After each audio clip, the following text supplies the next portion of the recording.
The Pentagon has confirmed new assistance for Ukraine, which will amount to approximately $1.1 billion. It is noted that this will be a multi-year investment in critical capabilities for creating a lasting power of the armed forces of Ukraine. A complete list of what our country will receive has already appeared on the Pentagon website. The announced assistance will start the process of providing Ukraine with priority opportunities in the medium and long term. The Pentagon stressed that this package will help us defend the country from Russian aggression. What will Ukraine get? 18 high-mobility artillery rocket systems HIMARS, and related munitions. 150 armored highly mobile multipurpose wheeled vehicles HMMWV. 150 tactical vehicles for towing weapons. 40 trucks and 80 trailers for transporting heavy equipment. 2 radars for unmanned aerial vehicles. 20 multipurpose radars, anti-unmanned aerial systems, tactical secure communication systems, surveillance systems and optics. Equipment for the disposal of explosive objects. Body armor and other field equipment.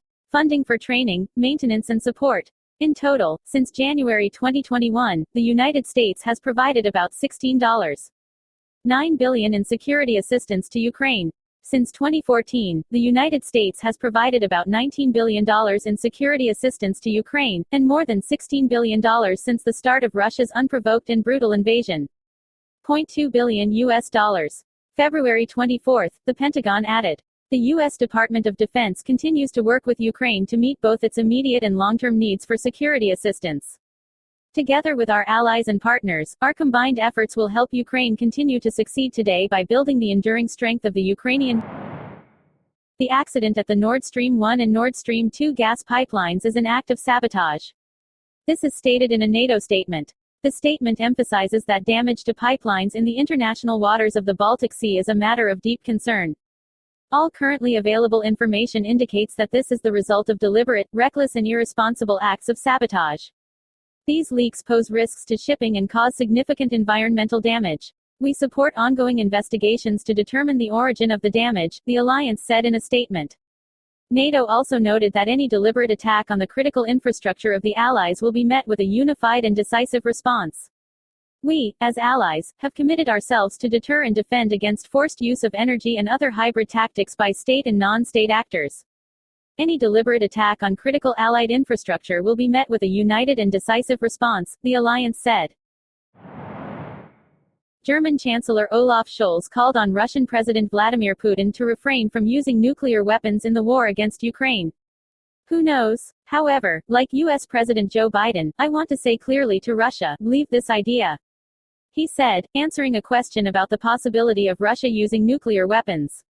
In an interview, Scholz also called the partial mobilization of the Russian military an act of desperation and a somewhat panicky reaction to the failures of the Russian military in eastern Ukraine, which caused considerable unrest in Russia.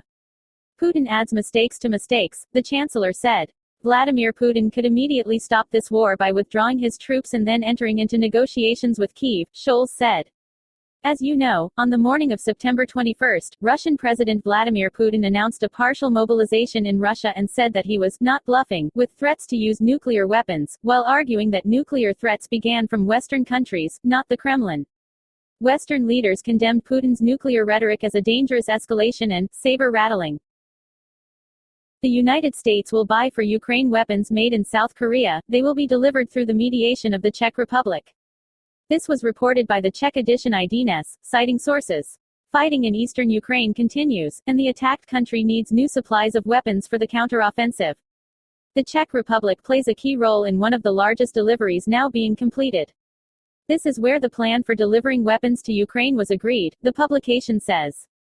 According to the publication, the United States will pay for weapons, it will be rocket launchers and billions of dollars of ammunition.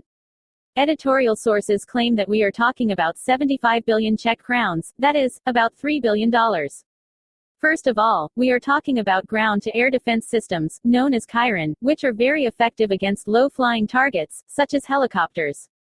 Defense Minister Jana Černochová, when asked for comment, said she would not respond to media speculation, noting that Czech assistance to Ukraine continues and she would not elaborate on, for security reasons. After the revelation of the atrocities in Izium, Černochová said that Prague would continue to support Ukraine in order to end the war against Putin's Nazis. The United States is not involved in the accidents on the Nord Stream 1 and Nord Stream 2 gas pipelines. This statement was made by a representative of the Pentagon, according to Reuters. "We have absolutely no involvement," a Pentagon official said. He also noted that it is too early to draw conclusions about deliberate sabotage. Gas leak. On September 26, 2022, the Nord Stream operator announced that the throughput in both strings of the Nord Stream gas pipeline had dropped to zero due to a sharp drop in pressure. At night, the pressure also dropped in the Nord Stream 2 pipeline, which runs along the Nord Stream along the bottom of the Baltic Sea. The operator company Nord Stream 2 AG said in a statement that a hole in the pipe was the cause of the problem. The incident occurred in the Danish exclusive economic zone southeast of the island of Bornholm. On September 27, information appeared that explosions had thundered in the Nord Stream area. On September 28, Western leaders made an emotional statement about Nord Stream. On the same day, a statement on Nord Stream was also made in the EU. Information immediately began to appear in the media that Nord Stream would be buried. On September 28, The Times published an article that Russia had been preparing to undermine the gas pipeline for several weeks. Former commander of the U.S. Army in Europe, General Ben Hodges predicts that by the middle of next year, the armed forces will enter the occupied Crimea. Source: Hodges' interview with LRT. Hodges' direct speech: "I hope that before the end of this year, Ukrainian troops will push the Russian troops back to positions on February 23, and by the middle of next year, the Ukrainians will be in Crimea." Details. He also noted that the mobilization announced by the President of Russia indicates that Vladimir Putin is in despair. The general believes that this will not give the expected results in the near future, since it takes time to prepare the citizens recruited into the army. In addition, Hodges doubts that the Russians will be able to mobilize 300,000 men.